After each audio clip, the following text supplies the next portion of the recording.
Let's find out what's blooming.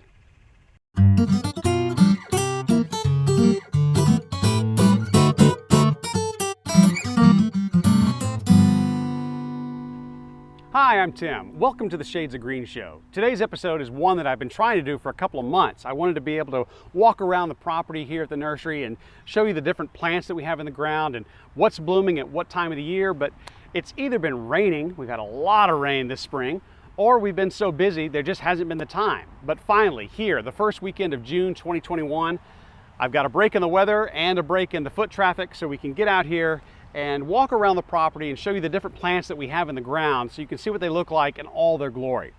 To start off, I'm in the pollinator garden. This is where the beehives are located, right next to the vegetable garden, behind the shade house. We're on the north side of the property, right up against the creek. And this is one of my favorite plants. I love daylilies.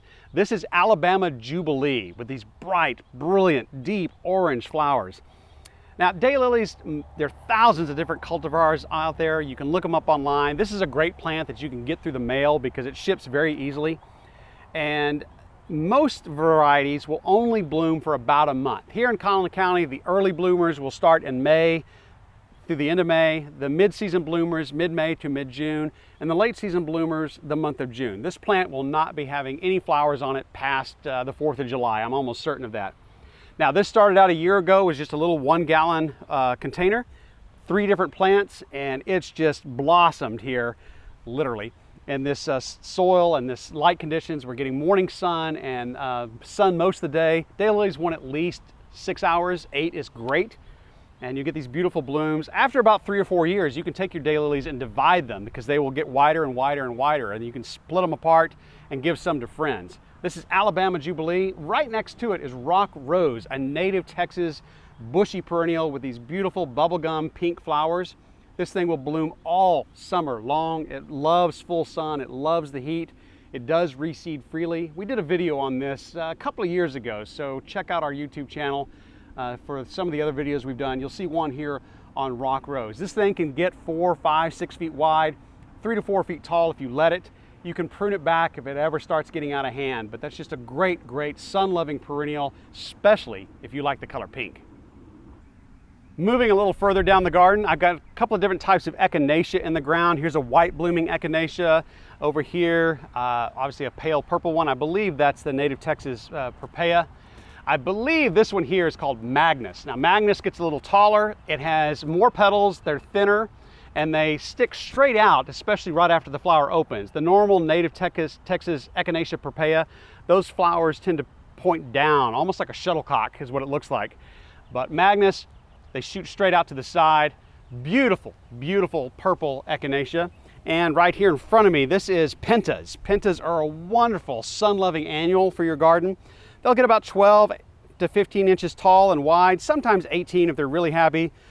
They come in several different colors, reds, pinks, whites, and they're loved by hummingbirds, bees, and butterflies. You have these little star-shaped flowers that are trumpet-shaped, so the hummingbirds will come and visit them, as will butterflies.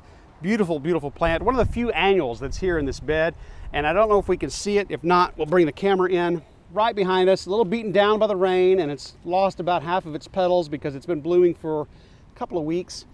That is a dwarf variety of bee balm, and I believe this one is called Pardon My Cerise. And that's not going to get much taller than it is right now, but I do expect it to get wider every year because it is a bee balm, and that's what they do. I want to take a second and point this out. This is Rue. Now, when most people see Rue, they see it on the herb table. It's a little 4-inch cup, and it's about that tall, and it doesn't look that impressive. But what most people don't realize is that this is an evergreen bush. This was planted last spring in that little 4-inch container. Didn't look too impressive at all. This survived the horrible snow and cold that we had back in February. It was a little brown. It did look pretty beaten up, but as you can see, it's come bouncing back. If you had this in your yard, it would be a nice little green ball 12 months out of the year. It is absolutely evergreen. You get these yellow flowers in spring. And if you like swallowtail butterflies, good Lord, if they find this thing, sometimes we'll get the herbs at our store with swallowtail caterpillars already on it. But this would feed a lot of swallowtail caterpillars. That's about the only thing that's going to take it down. This is yarrow, pretty beaten up by last night's heavy rain. I put it in a cage about 3 weeks ago. This is a little half tomato cage because we had so much rain for the last 3 weeks that this is really taking a beating. So I'm using this small tomato cage to prop it up. This is a yellow one. I believe this one is called Moonshine. Down here we have a hot red one called Paprika. These are beautiful plants. These would both appreciate being a little more sun, a little too shady here in the afternoon for them. We are probably going to plant some up in our sunnier spot later this summer. But wonderful plant, will bloom a long, long time. And rabbits hate it, deers leave it alone. Not that we have a lot of deer in the area, but just something to keep in mind. And it comes in a variety of colors. There's whites, there's yellows, there's pinks, there's red, but this is called yarrow. And right in front of it, this is Hot Trumpet's cedar sage. This is a salvia, one of the few salvias that doesn't mind being in a little bit of shade. Most salvias want 6 or 8 hours of sun. The native Texas autumn sage, Salvia gregii, would be happy with 10. But cedar sage will tolerate some shade, actually do really well in shade, and give you a great bloom. These trumpet-shaped flowers will be a magnet for hummingbirds. So if that's what you're trying to attract to your yard, certainly give cedar sage a look. Okay, different part of the nursery and a completely different time of day. That's how we have to shoot these things as we can. But I'm over here on the east side. There's Coit Road. Kitty Academy is behind me to the south. Right behind the camera is the giant cottonwood tree. And this is what we call our demonstration garden, where we have a lot of different things blooming. And this is one of them, Stella de Oro daylily. This is probably the most popular daylily in the world. As I mentioned talking about the orange daylily in the back, most daylilies only bloom for about a month total, start to finish. But Stella de Oro, its claim to fame is that it's a very consistent, reblooming, consistently blooming daylily. It'll bloom throughout the growing season, spring, summer, and a little bit into fall even. So that's what makes it special, because it's going to have a much longer bloom time than most daylilies. And we've got several of them planted here. They've been looking gorgeous for about a month. But as the blooms are spent, they are called daylilies for a reason, because the blooms only last for a day. And each little stalk here will have multiple blooms on it, but once a stalk is finished with all of its blooms, it'll turn brown. And you can just go ahead and cut those down as low as you can if you want to get rid of them. There's several of them here. And this just helps clean up the plant and make it look a little nicer, because once these turn yellow, the plant doesn't need to waste any more energy on them. And what you'll start to see is after all the flowers are done, that stem will send up some seed pods. Now you could let these dry out, crack them open, you have some little black seeds that you could plant, and you could have more daylilies that way. A lot of people let their daylilies get wide after about 4 or 5 years, and then they divide them. But you can also plant them from seeds. And again, if you're not wanting to do that, you can go ahead and cut these off, because they serve no purpose if you're not going to collect the seed, and that'll just help tidy up the plant. And right next to me, I have a whole big pile of Mesa Azure Salvia. This is a very popular salvia here. It gets about 2 feet across, as you can see, and up to 18 to 24 inches tall. And it's going to have these light purple flowers on it all summer long. It's a little bit ball shaped. It's a ball of green covered in purple flowers. A lot of people think it's a shrub, but it's a salvia.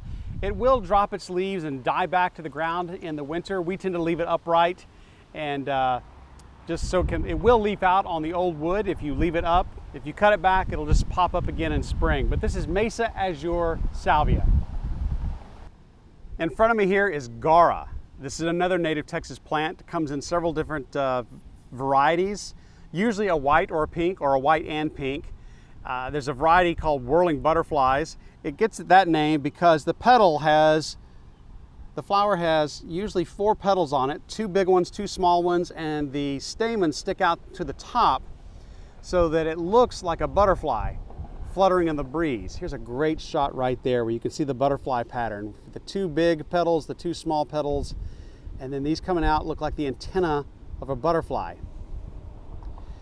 Incredibly heat and drought tolerant. Once it's established, it does reseed a little bit. You can prune it back if it starts getting out of hand. Great plant. And right next to me here, this is Shasta Daisy with the beautiful white flowers and the yellow center. This one's called Becky. We've got a big, thick mass of it here. For a couple of weeks, people have been taking pictures of this and coming up and asking, what is this shrub? Well, it just hadn't bloomed yet. But as you can see, a massive foliage here. Shasta daisy, and right in front of me, this is tropical milkweed. We have a lot of milkweed planted here because this was intentionally built as a butterfly garden. This is Asclepia curasivica. It's a reseeding annual. That plant will not come back in the same place from the same root zone, but it'll produce a brown seed pod that will open up. Each little seed has a little white fluffy parachute on it, and it will disperse its seed, and I'll have more of it popping up all over this garden next spring. This is another milkweed that we have here in the garden. This is a native Texas one. This is Asclepia tuberosa, normally just called butterfly weed. We did a video on this plant all by itself a few years back. You can find that on our YouTube channel. Orange flowers. For most of the summer, this plant will eventually get about 2 feet tall and 2 feet wide, and it's the larval host for the monarch butterfly. They're going to lay their eggs only on milkweeds. Their caterpillars will eat this up. They love it. Same thing with the curasivica, the tropical milkweed we showed you down there. Here on my right is a plant that I only recently planted. These went in the ground like a week or two ago. This is Veronica or Speedwell. This is called Sunny Border Blue. It's probably the most popular Veronica that we sell. Tall spikes of these dark blue flowers all summer long, loves the heat. It's not gonna get much taller than this, so it's a great plant for the border, or it might even be a mid-range plant if you have something really low in front of it, like these wine cups right in front of them. These beautiful wine-colored flowers. This will be a sprawling ground cover, probably spread about up to 3 feet. Not gonna get much taller than this.